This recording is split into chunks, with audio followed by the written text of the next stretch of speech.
राम रामेति रामेति रमे रामे मनोरमे सहस्र नाम तत्तुल्यं राम नाम वरानने।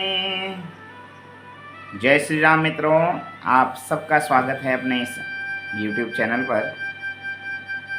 आज भाद्रपद शुक्ल पक्ष चतुर्दशी, जिसको हम सब अनंत चतुर्दशी के नाम से भी जानते हैं, और कल भाद्रपद शुक्ल पक्ष की पूर्णिमा, और कल से महालया पार्वण श्राद्ध प्रारंभ हो रहे हैं। कल पूर्णमासी तिथि को जिनका श्राद्ध होता है वहाँ कल श्राद्ध किया जाएगा,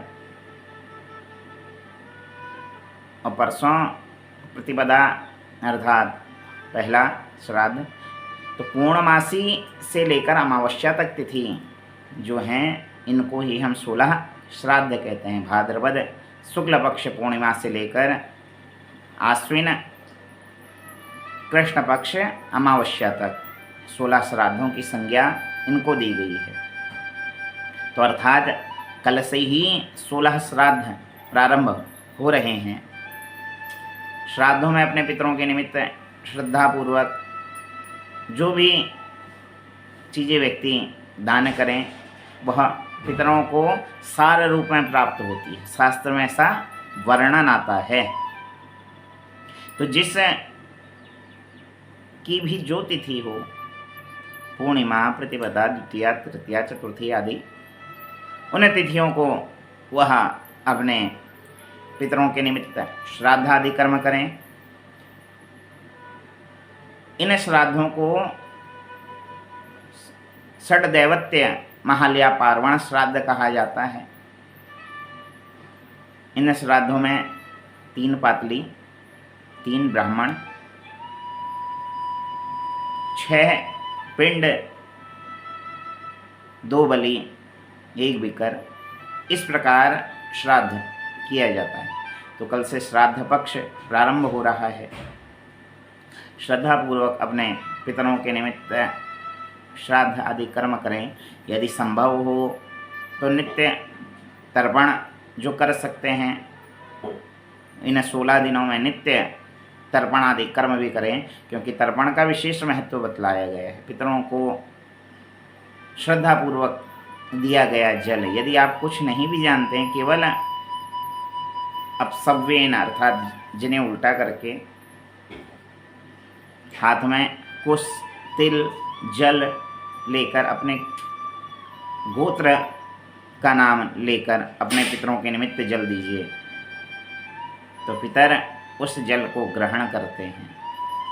कहीं भी हों, शास्त्रों में तो यहाँ तक वर्णन आया है कि यदि पितृ स्वर्ग आदि लोक में हैं तो अमृत के रूप में वह उनको प्राप्त होता है।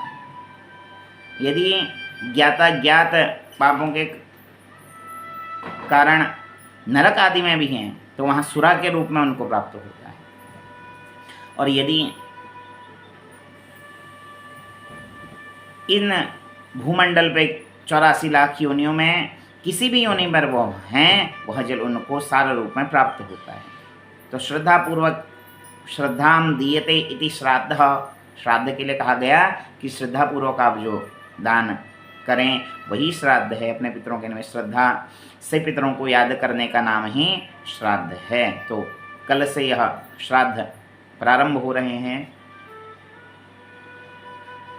श्रद्धापूर्वक अपने पितरों के निमित्त श्राद्ध आदि कर्म किया जाए, तर्पण आदि किया जाए, जिससे पितृ प्रसन्न हों। पितृ गायत्री यदि हो सके तो पितृ गायत्री को करें। पितृ गायत्री ओम देवताभ्यो देवताभ्यो महायुगीभ्यो च नमः स्वाहा ये सुधाये नित्यमेव नमो नमः। देवताभ्यो देवताभ्यो महायोगीभ्यो च नमः स्वाहा ये सुधाये नित्यमेव नमो नमः। देवताभ्यो देवताभ्यो महायोगीभ्यो च नमः स्वाहा ये सुधाये नित्यमेव नमो नमः। यह मंत्र पितृ गायत्री कहलाता है। तो इस मंत्र का जप कर सकते हैं पितृ गायत्री के निमित्त। और कल पूर्णमासी का श्राद्ध है।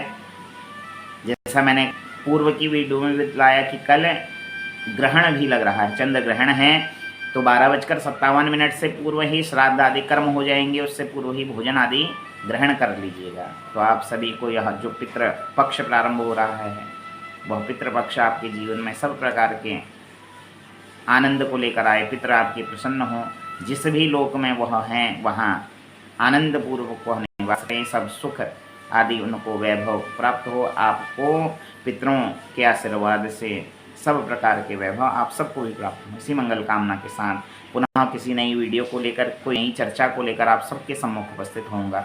तब तक के लिए राधे राधे, जय श्री राम, हर हर महादेव।